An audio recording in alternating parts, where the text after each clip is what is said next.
India Pakistan మధ్య యుద్ధం తప్పదా? దాయాది దేశం కయ్యానికి కాలు దువ్వుతుంటే మన దేశం చూస్తూ ఊరుకోవాల్సిందేనా? పీఓకేను స్వాధీనం చేసుకోవడానికి రంగం సిద్ధమైనట్టేనా?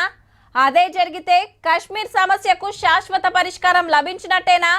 ఒకవేళ యుద్ధం అనివార్యమైతే రెండు దేశాల బలాబలాలు ఎలా ఉన్నాయి? What's this story?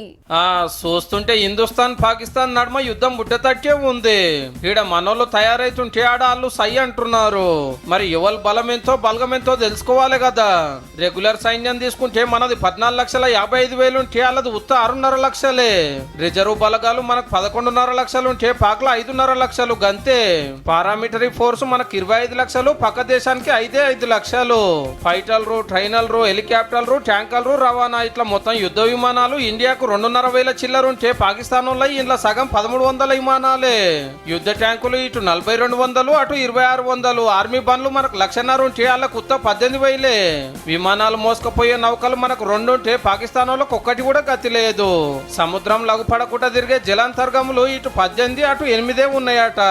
ఇవే కాదు, ఇంకే ఆతాలు తీసుకున్నా మనకు వాళ్ళకు AK-47 గన్నుకు తుప్పుపట్టిన తుపాకీ ఉన్నంత ఫరకు ఉంది. మిలిటరీ బలంలో మనమే, బలగంలో మనమే, టెక్నికల్ గా మనమే, టెక్నాలజీలో మనమే. భూమి మీద, మొగుల మీద, నీళ్ళల్లో ఎండ్ల చూసినా మనమే తోపు. గిట్లా గిచ్చి పంచాది పెట్టుకుంటే ఎన్నో మాటల మన పవర్ ఏందో కూడా చూపించినాం. అందులో కార్గిల్ యుద్ధం ఒకటి. అలా దేశంలో ఏడేముంది, ఏడ మిలిటరీ క్యాంపులు ఉన్నాయో మొత్తం గుర్తుపట్టి తయారుగా ఉన్నారు మనోళ్ళు. మోక చూసుకొని వేసి పడేసుడేనట ఇక.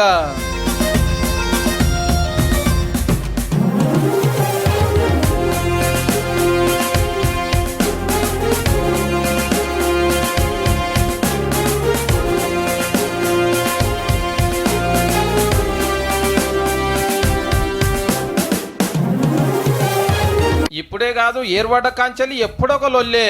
పైసలన్నీ తుపాకులకు, బాంబులకు, అవసరమైతే టెర్రరిస్ట్ క్యాంపులకు తలగబెడితే ఇలా తిండి దొరకక, జాబులు లేక, సరుకు సౌదాలు పిటాన పిరమయ్యి పాకిస్తాన్ పబ్లిక్ అంతా అరిగోస పడుతున్నారు. కిలో చికెన్ 800 రూపాయలు, కిలో బియ్యం 340 రూపాయలు అంటే చూడండిగా. దిమాగ్ లేని పనులతోటి దేశం దివాలా తీసినా దుఃఖం లేనోడు దుడ్డంగున్నట్టు యుద్ధం కావాలని ఉరుకులాడబట్టే. ఎందుకురా నాయన మాతడు పెట్టుకొని సత్యనాశ కావాలనుకుంటున్నారు. సప్పుడు కాకుండా టెర్రరిస్ట్ బద్మాష్ కావాలని పట్టించి దేశాన్ని ఎట్లా డెవలప్ చేసుకోవాలనో సోచాయించుర్రి. ముందే మా జవాన్లు మంచి కసి మీద ఉన్నారు.